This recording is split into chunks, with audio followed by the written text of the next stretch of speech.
লুবনার গল্পটা আসলে আমার কাছে মনে হয় যে ইতিমধ্যেই দর্শকরা অনেক বেশি আগলে নিয়েছেন। এখনই আমাকে আসলে আমার যে পরিচয়টা আর অভিনেত্রী শানু হিসেবে আমাকে দর্শকরা আমাকে চিনেন জানেন, কিন্তু পরম্পরার লুবনা হিসেবেই আমাকে আসলে এখন রিসিভ করছেন, নাহিয়ানের মা হিসেবে রিসিভ করছেন। আমার কাছে মনে হয় যে যে কোনো চরিত্রে যখন অভিনয় করি, সেই চরিত্রে দর্শকরা যখন পছন্দ করেন, ভালোবাসেন, সেটার গ্রহণযোগ্যতা যখন পায়, সেটাই আসলে সার্থক মনে হয়। এই যে একটা বন্ধন, অনেক প্রজন্মের অনেকটা মানে একটাই বন্ধন, পরম্পরা। এই পরম্পরা বিষয়টা আসলে আপনার মাথায় কি চিন্তা আসে আসলে? বাংলাদেশের এই পরম্পরাটা আসলে কি আছে নাকি আসলে বিলুপ্ত হয়ে যাচ্ছে? আমরা তো আসলে 90s-এর সময় থেকে বেড়ে উঠেছি, তো আমার কাছে মনে হয় আমরা এই পরম্পরার মধ্য দিয়েই বেড়ে উঠেছি এবং এখনও সেই পরম্পরার মধ্যেই আছি। আমাদের পরিবারের যে মূল্যবোধগুলো আমরা নিয়ে বড় হয়েছি, বাবা মা, আমাদের ভাই বোন, আত্মীয় স্বজন, সবার যে একটা পারস্পরিক যে একটা সৌহার্দ্য, তারপরে হচ্ছে শ্রদ্ধাবোধ, সেই জায়গাটা এখনও হারিয়ে যায়নি। আগামী প্রজন্মের মধ্যে হয়তো বা কিছুটা এই অস্থিরতার জায়গাটা তৈরি হচ্ছে।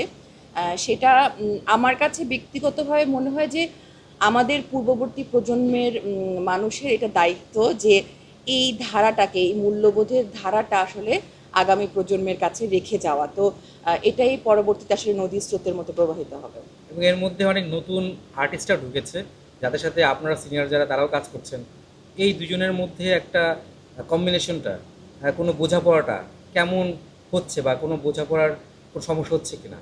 না, একদমই হচ্ছে না। নতুনরা যারা এখানে কাজ করছে, স্টার হান্ট থেকে যারা এসেছে, তারা আসলে এত বেশি আমি বলবো মেধাবী অবশ্যই। এই প্রজন্মের মেধাবী শিল্পীগুলোকে আমরা যদি আরও অনেক বেশি যত্ন করতে পারি, আমরা আগামীর জন্য আসলে অনেক ভালো শিল্পী রেখে যেতে পারবো। সেই জায়গা থেকে আমাদের বন্ধনে একদমই কোনো সমস্যা হচ্ছে না। আমি বলবো যে প্রথম দিন থেকে আমরা এত বেশি পারিবারিক হয়ে উঠেছি। আমরা সেটের মধ্যে কেউ কাউকে কখনো আলাদা নামে ডাকি না। আমরা যে চরিত্র অভিনয় করছি সেই চরিত্রের মধ্যেই আসলে আমাদের বন্ধনটা আসলে আরও মজবুত হয়ে উঠছে দিনকে দিন। এই জন্যই এই কেমিস্ট্রিটা হয়তো দর্শকরা স্ক্রিনে দেখতে পাচ্ছেন। আবার একটু যদি পরম্পরা দিয়ে আসি, যে শতপর্ব চালাচ্ছে পরম্পরা, এই জার্নিটা আসলে কতদূর করার ইচ্ছে এই জায়গা থেকে, যদি গল্পের তো একটা ধারাবাহিকতা হ্যাঁ, থাকে, হ্যাঁ, হ্যাঁ। পাশাপাশি পরম্পরার এই যাত্রাটা কতটুকু উপভোগ করলেন আপনি, আপনার জায়গা থেকে উপভোগের জায়গাটা কেমন ছিল টোটাল টিমকে নিয়ে? না, উপভোগের বিষয়টা তো আমি প্রথমেই বলেছি যে আমার কাছে মনে হয়েছে যে এটা একটা মানে পারিবারিক আবহের মধ্যে, যেহেতু আসলে আমার মানে শাশুড়ি, আমার হাজব্যান্ড, আমার সন্তান সবাইকে নিয়ে যেহেতু আছি, আমার কাছে মনে হয় যে এটা একটা খুবই আরামদায়ক একটা মানে সেটেরও একটা বিষয় আছে। সব কিছু মিলে আমরা পুরো ক্যামেরার পেছনেও যারা কাজ করছেন তাদের সঙ্গে কাজ করার একটা অন্যরকম একটা আরামের স্বস্তির বিষয়ও আছে এখানে। তো আমরা দারুণভাবে উপভোগ করে কাজটা করছি। আর ১০০ পর্ব মাত্র ছাড়াচ্ছে। আমি আশা রাখবো যে আসলে দর্শকদের ভালোবাসা এটা হাজার হাজার পর্ব আসলে অতিক্রম করবে। ৭২ ঘন্টা ময়েশ্চার লক সমৃদ্ধ লিলি বডি ওয়াশ, শিয়া বাটারের গুডনেস স্কিন রিপেয়ার করে রাখে সফট ও গ্লোয়িং। দুটো জায়গাকে ব্যালেন্স করা খুব কঠিন আমার জন্য। আসলে একটা হচ্ছে ক্যামেরার সামনে, আলোর সামনে, সবার সামনে কথা বলছি, ভালোবাসার অনুভূতির কথা জানাচ্ছি।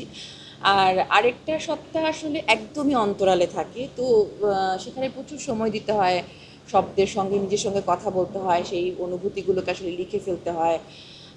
তো এই দুটোকে ব্যালেন্স করতে গিয়ে আমাকে বেশ হিমশিম খেতে হয়, কিন্তু তারপরেও যেহেতু আমার আসলে আমি বলবো যে এটাও আমার পরম্পরার মাধ্যমেই পাওয়া, আমার বাবার কাছ থেকে পাওয়া এই লেখালেখির হাতটা। তো সেই পরম্পরার ধারাবাহিকতাটা আমি আসলে রাখতে চাই, যে কারণে আমি লেখালেখির জায়গাটায় বেশ জোর দিচ্ছি। আর এটা আমার বেশ ভালোও লাগে, বেশ গর্ববোধ হয় যে আমিও আমার বাবার মতো লিখি, আমার বাবার মতো আসলে কবি হয়ে উঠছি।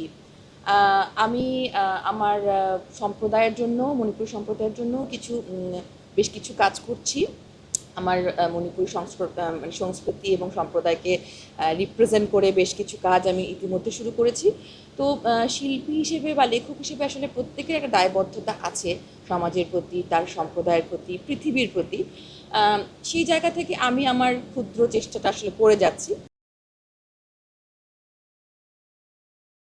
৭২ ঘন্টা ময়েশ্চার লক সমৃদ্ধ লিলি বডি ওয়াশ, শিয়া বাটারের গুডনেস স্কিন রিপেয়ার করে রাখে সফট ও গ্লোয়িং।